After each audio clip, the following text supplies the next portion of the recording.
Action will be taken with in few minutes. आपका जो भी डिमांड है वो हम पूरी करने की कोशिश कर रहे हैं। हमारा पैसा और हेलीकॉप्टर का क्या हुआ? आप थोड़ा जल्दी कीजिए। And very soon for fulfilling your demands. हमारे जो हमारे सीनियर ऑफिसर्स हैं आपके डिमांड को पूरे करने में लगे हुए हैं। तब तक प्लीज सारे लेडीज और चिल्ड्रन को छोड़िए।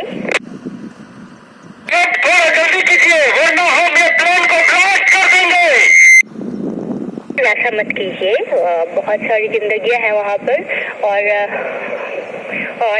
हम लोग आपके डिमांड को फुलफिल करने के लिए सरकार से और अपने सीनियर ऑफिशियल से लगातार बातचीत में लगे हुए हैं।